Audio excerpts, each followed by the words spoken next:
YouTube could be concerned that this creates an ongoing problem in the future. Like, as a one-off, it's cute, but what does it speak to the future, right? It's like, yeah, YouTube backing capping Kori's channels is weird. I don't know what that's all about. I assume that's a mistake. It'd be interesting if they actually meant it. It was actually like an actual terms of service violation because we like improperly like got subscribers or something. I mean, I could understand, I suppose, YouTube being concerned about it as a precedential issue from purely pragmatic reasons. Is like, if we allow this, then what are we allowing in the future? Do we allow this as a matter of policy? What might be manipulation of subscriber numbers? I mean, I could see YouTube as a matter of policy being concerned about it. You know, because it's like, if you think, let's assume that YouTube actually means it. Yeah, it was Make-A-Wish. I understand it's Make-A-Wish, but I understand makes the wish is the one behind it, but think about it from YouTube's policy, or think about it from YouTube's position. Assume that they actually took it down because they find it to be a violation of their policy. YouTube could be concerned. Why would they do that? YouTube could be concerned that this creates an ongoing problem in the future. Like, as a one-off, it's cute. But what does it speak to the future, right? It's like, and it allows people to potentially falsely, although this case isn't necessarily false, but it would allow people to potentially falsely claim that they were ill as a method of securing YouTube subscribers. And even if they're all legitimate, it would create a bunch of channels that are not really actual, authentic. So I could see it being a problem.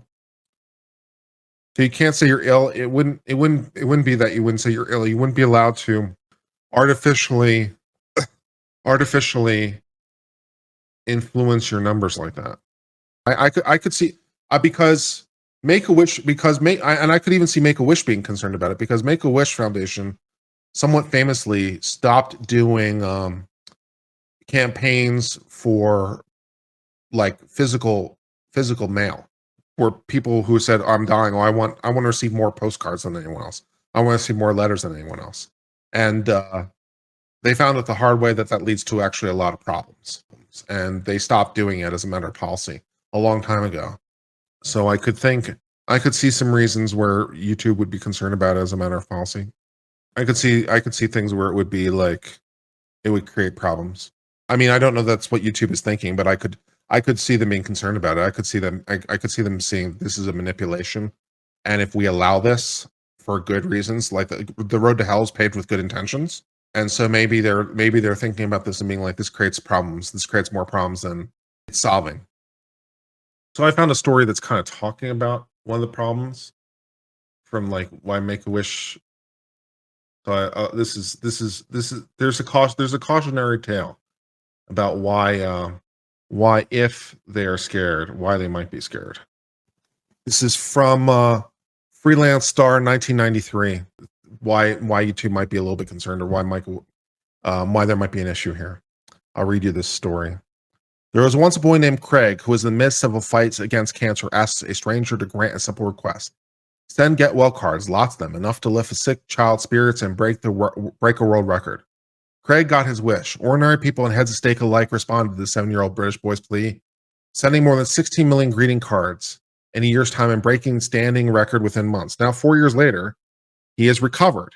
As thousands of cards continue to pour in, those who publicize the boy's appeal have replaced the words "thank you" with 2 others. Enough already. We've got a 10,000 square foot warehouse that's stacked its ceiling with mail that still hasn't been opened. There's no way to stop it. Everyone keeps saying quit, and people keep ignoring the pleas. In fact, the Guinness Book of World Records has retired the category for most get well cards, leaving Craig's 1992 record of 33 million cards unchallenged. But no amount of publicity has been strong enough to stem the torrent of fax and phone calls. So there's something in there that's a cautionary tale. There's something in there that's a cautionary tale that YouTube might be concerned about. But there's something that YouTube could be concerned about in there somewhere. They could be concerned about the manipulation of their algorithm. They could be concerned about the manipulation of channels. They could be concerned about the manipulation of people claiming I'm sick, I have cancer, I want that gold plaque. There's something in there somewhere that's a note of concern.